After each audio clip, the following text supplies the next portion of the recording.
agree with Montoya about not using Giles. However, I completely disagree with him using Nick Kingham for out of all people.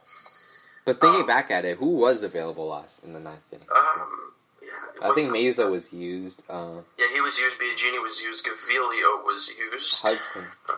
Phelps wasn't used, but I believe he was used the night before. Maybe they're trying to control him from the night. Derek Law, Sean Reed Foley, even. True. Yes. I think. Other than that, it's pretty thin.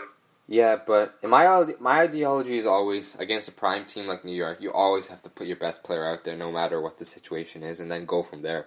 The ninth inning we saw was a tied game, so we have to put all hands on deck, and Ken Giles was available, and he hasn't pitched for a few days, so for me it was an easy decision to put out there, but Nick Kingham, out of all the people in the bullpen, it was kind of questionable decision, especially with Sean Reed Foley in there, and but we do, speaking about the bullpen, we do have a very thin bullpen. We have Elvis Luciano back on the DL. We're going to be trading away some of these pieces. So hopefully some of the young minor leaguers can step in. And Jordan Romano. It wouldn't surprise me if guys like Jacob Waguespack and guys like that come up. Because, I mean, look, he had one outing before he got hurt. Yeah. And he went 4 innings. He had a tough first one, but it was clean the rest of the way. I think he's back in AAA now. I don't think he's hurt anymore. He's a big strikeout pitcher, which is very nice for a bullpen. And we got him for Aaron Loop last year, wasn't it? The 1-for-1? Yeah. That's why you always have to sell high on these pitchers that are not valuable to us, but maybe for other teams, these pitchers are valuable. Yeah, I mean, look, it's just going to be one heck of a trade deadline because if a guy like Marcus Stroman is on the block and going to be gone, it's the starting pitching's already thin because we got so used to seeing Edwin Jackson go out there every 5 days, and that was, I don't even know how to describe that. It was something, that's for sure. Yeah, and hopefully, me and Rob were talking about how we got a mailbag question about contending, and then we were talking about how possible year for the Jays contending would be 2021. But we have to make sure that players like Edwin Jackson are not getting starts. We have a young core. We have a nice core of Biggio, Gurriel. We have Vladdy. We have Bichette coming up, and we have if we add some veterans and add a starting pitcher with the likes of Patrick Corbin, then we'd be really set up for the future. But if we have players like Edwin Jackson and Derek Law coming in every 5th day, it's not going to be too bright. Speaking about Derek Law on the opener, what are your thoughts on the opener? I like having a starter. If we can roll out 5 starters, that'd be a lot better. And if I like the reliever, then I'm okay with it. But Derek Law, I don't think has impressed anybody. So firing him out there right out of the gate against the top of the lineup in the first inning, I'm not sure I'm a fan of that. But you got to look at this. Yeah, go ahead. Seeing Tampa Bay, like they throw to Ryan Stanek, right? I mean, he's been awesome. Yeah. So it makes sense. For sure. But for Derek Law, his ERA is over 5.5 or something like that. Yeah, now? almost 6. So I don't know. I'm not a huge fan of the whole opener deal, but if it works for some teams, it works. I feel like Charlie Montoyo has been with Tampa, so he kind of felt the experience. But in our team, we have to have some top pitchers. We saw it with Thomas Pannone. But we need to see some upside with the opener, and it's actually a good idea in my opinion, as the pitcher gets the first 3 batters of the game, which makes for the starter of the game, like the long reliever, not having to face the top of the lineup for the 3rd time in a row, which could be deadly. So in my opinion, it's a good way to avoid not having a 5th starter, but you don't see many contending teams have this, and that's for a reason, you know. Yeah, exactly. I mean, if you trust the reliever, it's a totally different thing. Yeah. You know? And Derek Law, I'm not sure many people, if anybody, really trust out there every day or every 5 days. So, I mean, that's just my opinion. I mean, like, I don't hate it. I mean, look at no one can complain about the Tampa Bay Rays. What are they now? They've fallen off a little bit. No, they're still 10 games over 500. But even then, I mean, how many times do they use an opener? At least like 2 or 3 times, don't they? Yeah, but they're a very sneaky team, and that's what I like about the Tampa Bay Rays.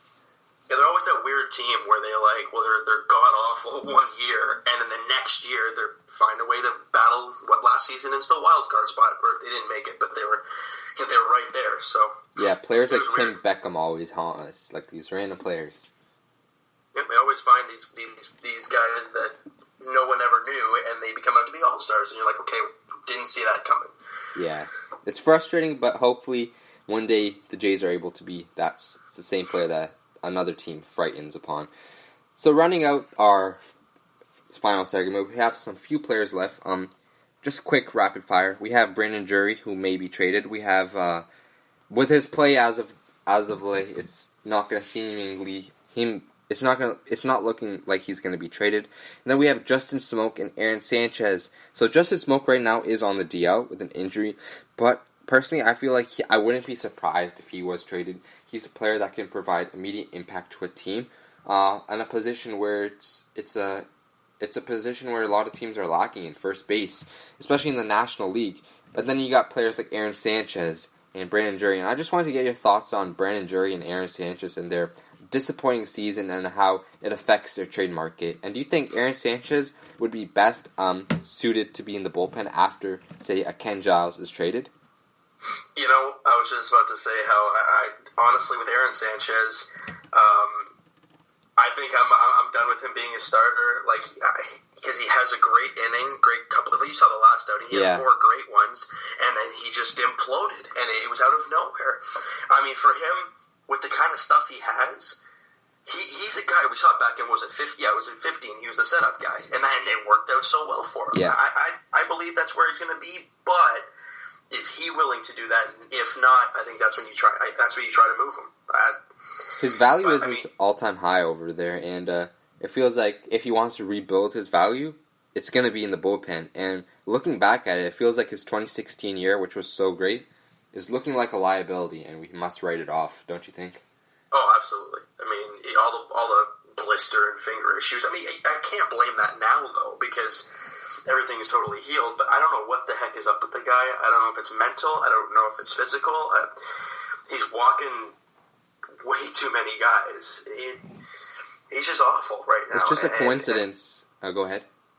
I don't know. I don't see him being a Blue Jay for much longer. However, the haul back I don't even know what it'll be. It probably won't be too much.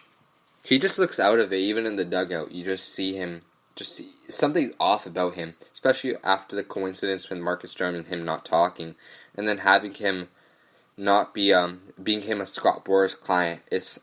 The Jays are not very good dealers with Scott Boras clients, so you should definitely expect Aaron Sanchez not to be signed back by the Blue Jays. So it'd be in his best interest to build up his value, go back at it, be dominant, because we know he is. He has that nasty fastball and the nasty off-speed, which will play well in the bullpen. Just gotta use it when he can, and hopefully he can rebuild his value and just be the player that we know he can be. That's the thing about, like, Trent Thornton really reminds me of Aaron Sanchez.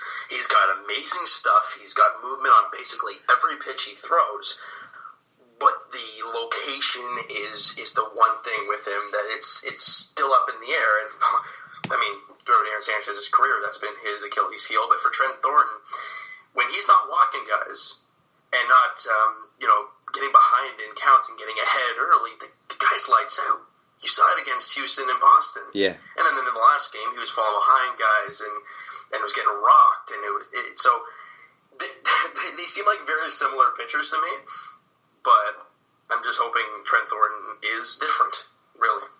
Yeah, Trent Thornton has been a surprise. To say that we got him for Aledmys Diaz, it's a really nice pickup by the Blue Jays.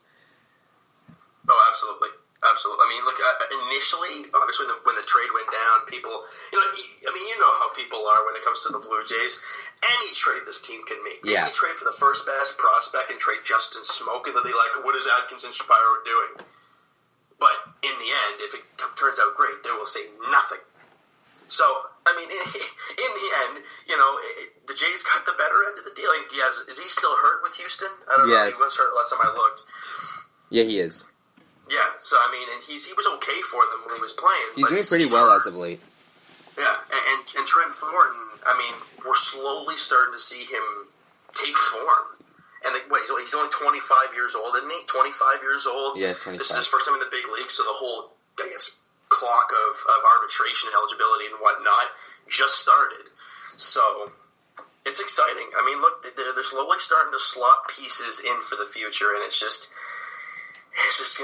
gonna take some time. Yeah, and you said it best that that when the Blue Jays trade any prospect, we always get that immediate backlash, and you saw that with the Kevin Pillar trade. The whole feed went viral in terms of Jays fans being really negative towards the deal, and especially with the haul we got back, it's certainly not looking like a good haul. Yeah, no. Derek Law, Juan, I believe his name is, correct me if I'm wrong. Yeah, the Paula. He's not been very good for the Lansing Lugnuts, I believe he is in. Yeah, he's only 21, but even then, his numbers are pretty rough. Yeah, the upside's crazy with him, though, I believe. He's a 29th ranked prospect for the Blue Jays right now. We'll talk about the prospect, but just to end off this segment, just imagine how the trade backlash will be when the Jays trade a Smoke, a fan favorite, in Stroman. Oh, yeah. You know, it's going to be crazy. Yeah, it's just get ready for it. That's all we can do. All I can tell people when I see those types of comments and I hear people talk about that, I'm just like, just hang on. Just give it a year or two. Just trust the process. Joel Embiid. Okay. Yeah, I know. But it's true, though. I mean, it is true. So that's all we really have to do is trust the process. Trust what these guys are doing. If you want to look at the Cleveland Indians over the past few years, that's the team they are more or less built. And we have to remember that Alex Anthopoulos' plan was a temporary plan of rebuild, of getting the Jays back into the playoffs. He made it a temporary plan where he acquired these perennial type of players like David Price, Troy Tulowitzki, but they didn't last. And I feel like the plan that Shapiro and Atkins are building, it's going to last them quite a while. And you see, okay, do you mind if I take a couple minutes here? Yeah. And so with the whole Anthopoulos thing, I go back, I look at it right now, and it's what? From the big 2015 trades and all that stuff, it's been, 4 years now? Where are all those players that we acquired back then? Well, Troy Tulowitzki, the guy's broken. Bautista, his cleats are up, and that's the end of his career. Edwin, yeah, he's still hitting home runs, but he's in a bandbox right now in Yankee Stadium, but his average is down the toilet. Russell Martin, I mean, I think he was doing still pretty well though over in LA, but yeah, 250 hitting 250. Nonetheless, he's 36 now, something like Turning that. 37 soon. Right, Marco Estrada, where's he? Probably injured. You got Mark Lowe out of the league. Exactly, Mark Lowe gone right away. Ben Revere out of the league. Ben Revere, well, I think it was the Drew Storen trade. Was that Shapiro and Atkins? Yes, it was. Nonetheless, the core of that team is either hurt, done playing, or on the tail end of their career. So I don't know why people keep getting upset about Shapiro and Atkins, because they just cleaned up the mess, to be honest. They had to restart the team. They had to do what Brendan Shanahan did for the Leafs. Come in and say, okay, we are doing this the right way, and that's it. And cleared house, cleared players, and then started again, and now the Leafs are a playoff team every year. It's what it takes. And credit to Anthopoulos down in Atlanta for making the team pretty good down there. But Josh Johnson is having an off year, to say the least. Yeah, he's not having his prototypical year, but I mean, we all expected that after, he's getting older as well. So you're just gonna hang in there, guys. Yeah, it's getting there. I mean, you see the likes of Bichot, and watching this guy play, it's beautiful to watch. I mean, watching him his at bats, watching him field the ball, it's just nice. And seeing Gurriel out left field, it's a new person out there. Oh my! Watching him play second and then left field, it's like they're two different players. Yeah, and yesterday I believe it's kind of annoying how Buck Martinez always tries to point out these little flaws for Lourdes Gurriel, especially with his calling him flat-footed on the throw of third base, which he definitely was not. But you said it best. He's been a really different person out there in left field for the Blue Jays. He has an amazing arm that plays well in left field where he can just play freely, and that's the main thing for Lourdes Gurriel. He kind of found himself kind of trapped at second base, and I believe you said you played second base, so you should know the feeling of how to play second. Oh, yeah. I mean, look, being an infielder kind of all-around type of deal as well, and I think they said it on the broadcast a few times, when Bichot played like right field for one game, or no, it was left field for one game. He misread a ball and went over his head. When you're on the right side of the field your entire